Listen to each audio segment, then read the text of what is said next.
સંસ્કૃતિ વિદ્યાલય આ સાંભળતા જ મારા ફેસ પર હંમેશા એક બિગ સ્માઇલ આવી જાય છે. મારી સ્કૂલ અને મારા શિક્ષકો પ્રત્યે રિસ્પેક્ટ ખીલી ઉઠે છે અને મારા ઓલ્ડ ગોલ્ડન ડેઝ માટે વહાલ આવી જાય છે. સંસ્કૃતિ વિદ્યાલય જેના નામમાં જ સંસ્કૃતિ આવેલું હોય તેવી ભવ્યશાળી મહાન શાળા વિશે શું કહેવું. કહેવા માટે શબ્દો વાપરું તો શબ્દો ઘટી જાય અને સમય વાપરું તો આખું જીવન પણ ઓછું પડે. આ સ્કૂલ મારી માટે માત્ર કોઈ સ્કૂલ નથી પણ મારા જીવનનો મારો એક અભિન્ન અંગ છે. આજે મેં જે કંઈ પણ છું તે આ સ્કૂલના કારણે જ છું. રિયલી જે પણ સ્ટુડન્ટ્સ અત્યારે અહીં ભણી રહ્યા છે તેઓ ખૂબ જ લકી છે કારણ કે તેઓ એવા શિક્ષકોના હાથ નીચે એવી શાળામાં ભણી રહ્યા છે કે જ્યાં તેમને માત્ર વિદ્યાર્થીઓની રીતે જ નહીં પરંતુ પોતાના બાળકો તરીકે રાખવામાં આવે છે. ટીચર્સ હંમેશા વિદ્યાર્થીઓને બેટા કહીને બોલાવે છે, માતા પિતાની જેમ વહાલ કરે છે અને તેઓને માર્ગદર્શન પૂરું પાડે છે. તમે માનો નહીં પણ વિદ્યાર્થીઓ હાલમાં અહીંયા ભણી રહ્યા છે તે સૌ ખૂબ જ લકી છે.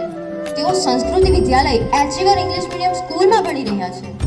બાકી સ્કૂલ તો ઘણી બધી છે પણ સૌને શ્રેષ્ઠ માણસ બનાવનારી સ્કૂલ માત્ર એક જ છે, સંસ્કૃતિ વિદ્યાલય. લાવે છે 26 જાન્યુઆરીએ ભારતીય લોકશાહીની તાકાત દર્શાવે છે. આપણને બંધારણનું પાલન કરીને આપણે દેશને આગળ વધારવાના કાર્યો કરવા જોઈએ. ચાલો આપણે પ્રતિજ્ઞા લઈએ કે આપણી ફરજો આપણે યોગ્ય રીતે નિભાવીશું અને આપણા દેશને એક મહાન રાષ્ટ્ર બનાવવાના પ્રયત્નો કરીશું. અંતે હું એટલું જ કહીશ, ना पूछो जमाने से क्या हमारी कहानी है, हमारी पहचान तो यही है कि हम हिंदुस्तानी हैं.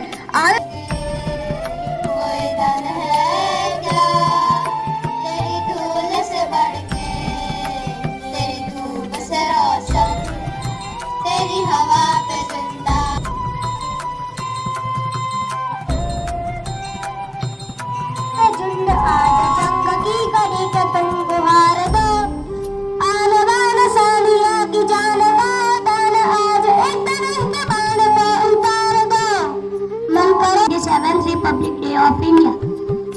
The day our constitutions came into effect in 1950. This day reminds us of the values of justice.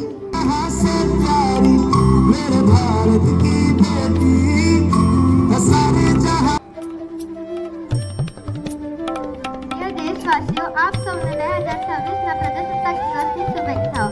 Ramayan से राम मिले, गीता से मिला ज्ञान.